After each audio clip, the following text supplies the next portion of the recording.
सुबह बखैर और जय मसीह की। खुदाम की तारीफ और उसकी सताइश हो दोस्तों। और इस सारे खूबसूरत वक्त के लिए हम खुदाम का शुक्र अदा करते हैं।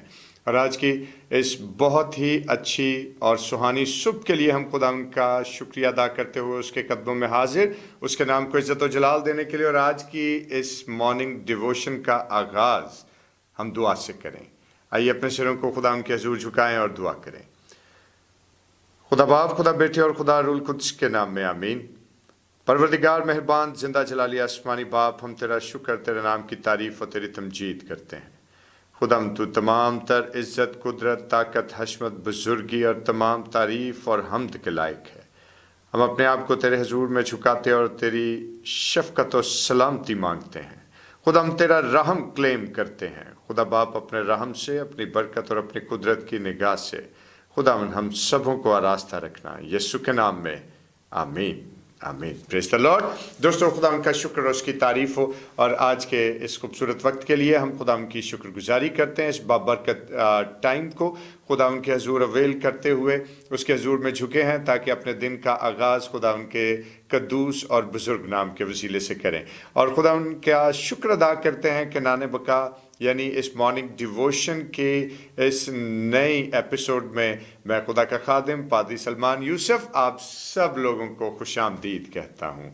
और आइए हम खुदा की तारीफ़ और उसकी सताइश करें। और दोस्तों, आज हमारे पास एक दफ़ा फिर से बहुत ही पुरजोर फरमाइश कुछ दोस्तों के वसीले से हम तक पहुँची कि कर कर मंगल रचाते आज दिन खुशियां दा, अर्श फरिश्ते खुशियां होइयां, आया बख्शनहार ते आज दिन खुशियां दा। ये गीत बहुत सारे लोगों ने मुझे मैसेजेस करके कहा कि पादी साहब इस गीत को एक दफ़ा फिर से गाया जाए। तो आप सब लोगों की नज़र इस गीत को हम दोबारा से आज गाएंगे और खुदा की तारीफ़ और उसकी सताइश भी करेंगे। कर कर मंगल रचाते आज दिन खुशियां दा।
Hallelujah hallelujah, praise the Lord. और खुदा का शुक्र अदा करते हैं इस खूबसूरत गीत के लिए जो क्वायर ने हमारे लिए गाया। खुदा इस सारी क्वायर को अपने ज़ुबान में रखे और अपनी बरकत से आरास्ता रखे, आमीन। और दोस्तों, वक्त है कि हम खुदा के ज़िंदा पाक कलाम की तिलावत को सुने। और आज हमारे साथ खुदा की खादमा मिसेस अनीता सलमान मौजूद हैं और वो आज के ज़िंदा पाक कलाम की तिलावत हमारे लिए करेंगी। थैंक यू पादी साहब। हमारे लिए आज का पैगाम मीका नबी का सहीफ़ा, उसका 5वां बाब, उसकी 2री आयत। लेकिन ए बैतलहम अफराता, अगरचे तो यहूदा के हज़ारों में शामिल होने के लिए छोटा है, तो भी तुझ में से एक शख्स निकलेगा और मेरे हजूर इसराइल का हाकिम होगा और उसका मस्दर ज़मानाए साबिक, हाँ, कदीमुल अय्याम से है। खुदावंद के पाक कलाम पढ़े और सुने जाने पर खुदावंद की बरकत हो। खुदा उनका शुक्र अदा करते हैं खुदा उनके ज़िंदा पाक कलाम की तिलावत के लिए। और आइए चंद लम्हों के लिए अपने सिरों को खुदा उनके हुजूर झुकाएं और दुआ करें। बुजुर्ग रहीम, आसमान और ज़मीन और तमाम कायनात के तख्लीक करने वाले ज़िंदा आसमानी बाप, हम तेरा शुक्र बजा लाते हैं। तू जो नहायत कद्दूस, नहायत जलील, परवरदिगार, सच्चा ज़िंदा बुजुर्ग आसमानी बाप है। खुदा हम तेरा शुक्र अदा करते हैं। तू जो हिकमत और दनाई से आरास्ता है, खुदा बाप अपनी हिकमत और दनाई से आरास्ता रखना, ताकि खुदा हम तेरे कलाम अक़दस पर गौर करते हुए अपनी ज़िंदगियों को इसके मुआफ़िक खुदा हम तब्दील करते जाएं।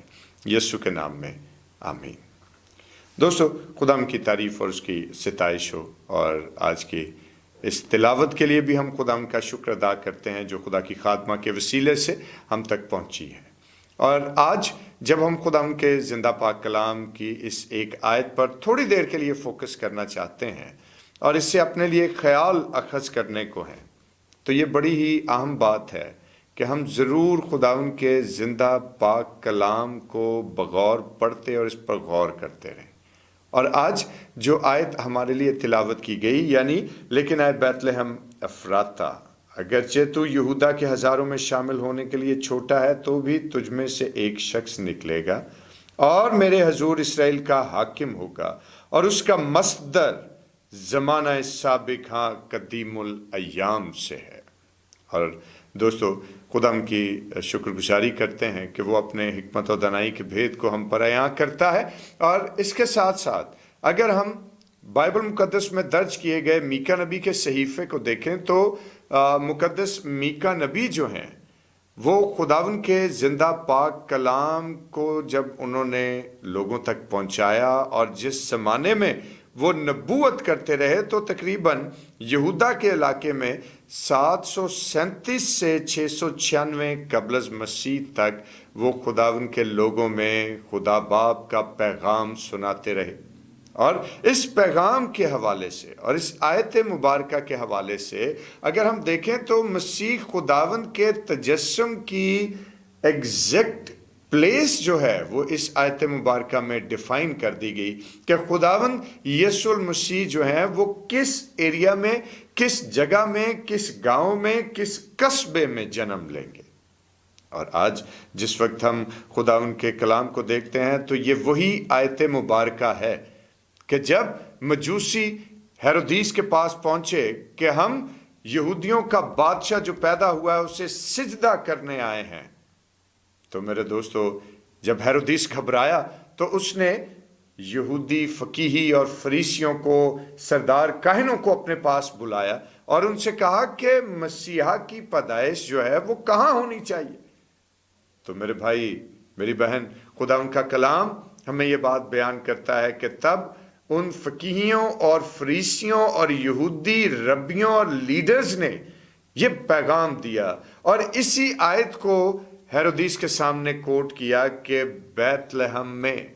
और दोस्तों, आज जिस वक्त हम बैतलहम का ये सारा माहौल देखते हैं तो हमें अंदाज़ा होता है कि मसीह खुदावन ने अपने तजस्सुम के लिए कोई बहुत बड़े शहर का चुनाव नहीं किया, किसी बहुत आलीशान महल को नहीं उसने अपने तजस्सुम के लिए चुना, और ना ही अपने तजस्सुम के हवाले से कोई बहुत बड़ा प्रोटोकॉल उसने अपने लिए मखसूस किया।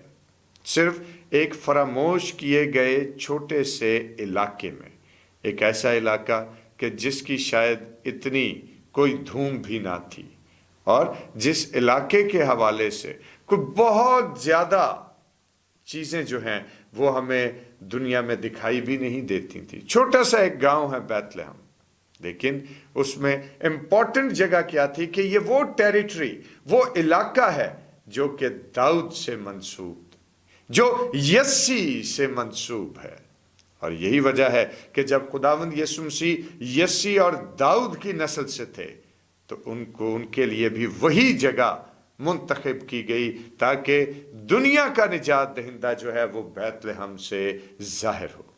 اور آج دوستو غور طلب بات یہ ہے کہ مسیحا کی آمد جو ہے وہ ہمیں بہت بڑا پیغام سنانا چاہتی ہے، بہت بڑا پیغام ہے کہ اگر آپ مسیحا کی آمد کے حوالے سے دیکھیں تو مسیحا کی آمد بہت چھوٹے سے ایک گاؤں میں ہوتی ہے۔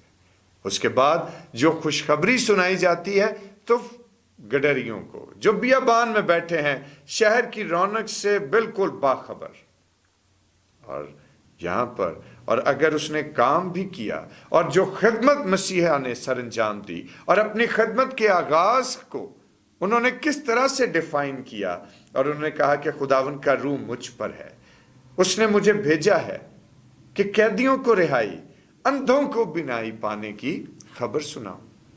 اور میرے بھائی میری بہن، اگر خداوند کے زندہ کلام کو دیکھیں تو اس نے یہ نہیں کہا کہ مجھے بھیجا گیا ہے ہیرودیس جیسے بادشاہوں کے پاس کہ میں جا کے ان کو ہی خدا کا کلام سناتا رہوں۔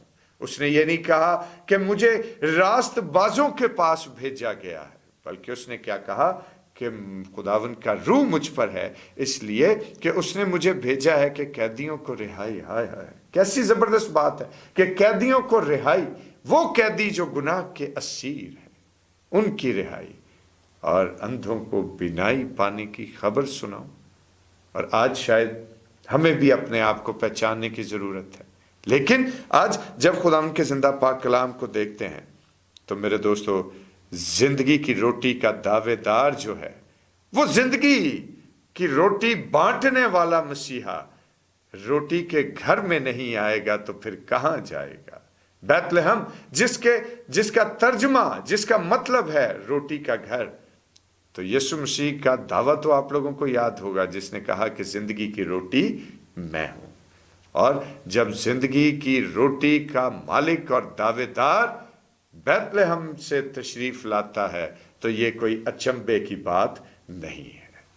اور اس کے ساتھ ساتھ جب ہم خدا کے کلام کو دیکھیں تو اس سے ہمیں یہ بھی ظاہر ہوتا ہے کہ وہ ایک ایسی جگہ کا چناؤ جو بہت بڑی نہیں ہے، جو بہت تاریخ و تمدن کے اعتبار سے بہت سوشل جگہ نہیں ہے۔ تو دوستو، آج ہمارے لیے سیکھنے کی بات کیا ہے کہ اگر آپ مالی اعتبار سے مستحکم نہیں ہیں، اگر آپ کا معاشرے میں سٹیٹس بہت ہائی نہیں ہے، اگر آپ بہت بڑے کسی منصب اور عہدے پر فائز نہیں ہیں تو گھبرائیں نہیں، پریشان نہ ہوں۔ اگر آپ یہ سمجھتے ہیں کہ آپ چرچ میں جائیں گے تو آپ کو اچھی جگہ پر بیٹھنے کی توفیق نہیں دی جائے گی، اچھی جگہ پر بیٹھنے کا موقع نہیں دیا جائے گا، تو پریشان مت ہوں۔ یاد رکھیے کہ ہمارا خداوند بہت بڑے بڑے لوگوں کے لیے نہیں بلکہ محض ان لوگوں کے لیے کہ جو اپنا انتظام و انصرام بھی خود نہیں کر سکتے تھے، ان کے لیے اس زمین پر تشریف لائے۔ وہ انہی کے لیے اس زمین پر ظاہر ہوئے جو شاید خود سے اپنے سٹیٹس کو بھی ہائی کرنے کے لیے کچھ نہیں کر سکتے تھے۔ اور آج ہمیں ڈرنے کی اور گھبرانے کی ضرورت نہیں۔ اگر آج آپ چھوٹا گلہ ہیں تو پریشان مت ہوئیے۔ اگر آپ یہ سوچتے ہیں کہ میں تو تعداد میں ہم لوگ بہت کم ہیں اور کچھ بھی نہیں کر سکتے، تو ہراساں نہ ہوں، کیونکہ ہمارا خداوند آپ ہی لوگوں کی مدد اور رہنمائی اور آپ ہی کا خداوند ہونے کے لیے اس زمین پر آیا ہے۔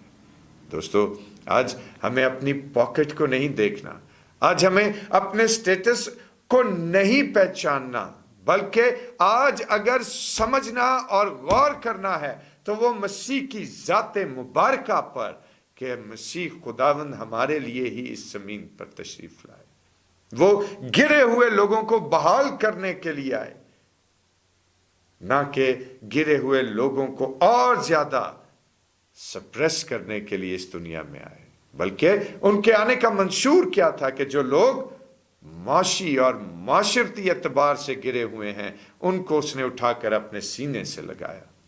اور آج میرے بھائی میری بہن، اس بات کو یاد رکھیے کہ آج ہمیں زندگی کی اس روٹی کو منوعاً تسلیم کرنے کی ضرورت ہے، کیونکہ جب ہم اس کو منوعاً تسلیم کر لیتے ہیں تو ہماری زندگی کے دار و مدار जो कि खुदावंद यीशु मसीह, खुदा बाप और खुदा पाकरू पर कायम होते हैं, उनमें ऐसी बड़ी तब्दीली और ऐसी बड़ी बरकत शामिल हो जाती है कि जिसका हमें कभी शायबा भी नहीं गुजरता। और बड़ी खूबसूरत बात जो है, खुदावंद को हमारे रुपए पैसे से मतलब नहीं है, खुदावंद को हमारे बहुत बड़े मनसब से कोई मतलब नहीं है। और मुकद्दस जेरूम के हवाले से एक बड़ी अहम बात मुझे याद आती है कि मुकद्दस जेरूम तहरीर करते हैं कि एक रोज खुदावंद यीशु मसीह उनके पास आ गए उनके कमरे में। तो जेरूम यीशु मसीह को देखकर हैरान हो गए और उन्होंने फौरी तौर पर यीशु के लिए इधर उधर देखना शुरू किया कि मैं कौन सी जगह पर यीशु को बिठाऊं, यीशु की खिदमत में क्या पेश करूं। तो मुकद्दस जेरूम ने जल्दी से अपने सिक्कों की थैली निकाली और यीशु के सुपुर्द किया। उसको कहा कि खुदावन, मैं तो तेरे लिए सिर्फ यही कर सकता हूं। तो यीशु ने उससे कहा कि जेरूम, मुझे तेरे रुपए पैसे से कोई मतलब नहीं है। जेरूम परेशान हुआ, फिर उसने इधर उधर कमरे में देखा और जो कुछ उसकी बिलोंगिंग्स थी, जो कुछ उसके इस्तेमाल में अशिया थी, वो सब उसने यीशु के कदमों में रखी और उससे कहा कि खुदावंद, यही है मेरा मालो दौलत। खुदावंद ने नजर डाली और कहा कि जेरूम, मुझे इनसे भी कोई मतलब नहीं। तो जेरूम ने यीशु से पूछा कि खुदावंद, मैं तुझे क्या दूं? तो यीशु ने उससे कहा कि अगर कुछ दे सकता है तो अपने गुनाह मुझे दे दे, अपने गुनाह मुझ पर लाद दे, अपनी बदियां मेरी पुश्त के ऊपर डाल दे, क्योंकि देख, मैंने तेरे गुनाहों की खातिर अपनी पुश्त पर कोड़े खाए हैं। दोस्तों, आज खुदावंद हमसे इस बात का मुतकाजी है। कितनी बड़ी बात है ये। और आज गौर करें कि जब खुदावंद हमारे लिए इतनी फिक्र करते हैं तो हम खुदावंद को रिवर्स क्या कर रहे हैं, हम खुदावंद को क्या दे रहे हैं, हम खुदावंद को बदले में क्या देते हैं। उसको हमारे मालो दौलत, हमारे स्टेटस से कोई मतलब नहीं है। वो चाहता है तो हमारी जिंदगी की कमजोरियां, क्योंकि वो हमारी जिंदगी की कमजोरियां उठाकर उसको अपने जोर में बदल देने की कुदरत रखता है। तो आइए आज अपनी परेशानियां, दुख, तकलीफ, तंगी, बीमारी, परेशानी सब उसके कदमों में रखें और उससे कहें कि खुदावंद, मेरे पास तो यही है और तुम मेरी इन सब परेशानियों को मुझसे दूर कर और मुझे अपने लहू के वसीले से फिर से उठाकर बहाल कर। मैं तेरा सच्चा पैरोकार, हमेशा तेरी खिदमत और तेरी निगहबानी में रहूंगा। खुदावंद आपको बरकत दे, आमीन। बाप आसमानी, हम तेरा शुक्र अदा करते हैं तेरी अजीम मोहब्बत के लिए, तेरे जाहो जलाल के लिए, तेरी बरकत और तेरी हिकमत और दनाई के लिए। खुदावंद तो अपनी शफकत से आरास्ता कर। और खुदावंद, बेशक हम तादाद में कम हुए, बेशक खुदावंद हम जोर में कम तर हैं, बेशक खुदा हम में अक्ल और दनाई की कमी है, लेकिन हमारी तमाम तर कमियों और खामियों को तू ही पूरा करने की कुदरत रखता है। अपना रहम फरमा, जलाल जाहिर कर, यीशु के नाम में, आमीन। आए हमारे बाप, तू जो आसमान पर है, तेरा नाम पाक माना जाए, तेरी बादशाही आए, तेरी मर्जी जैसे आसमान पर पूरी होती है ज़मीन पर भी हो। हमारे रोज़ की रोटी आज हमें बख्श दे, जिस तरह हम अपने कसूर को माफ़ करते हैं, तू भी हमारे कसूर हमें माफ़ फरमा। हमें आजमाइश में न पड़ने दे, बल्कि बुराई से बचा, कि बादशाही, कुदरत और जलाल हमेशा तक तेरा ही है, आमीन।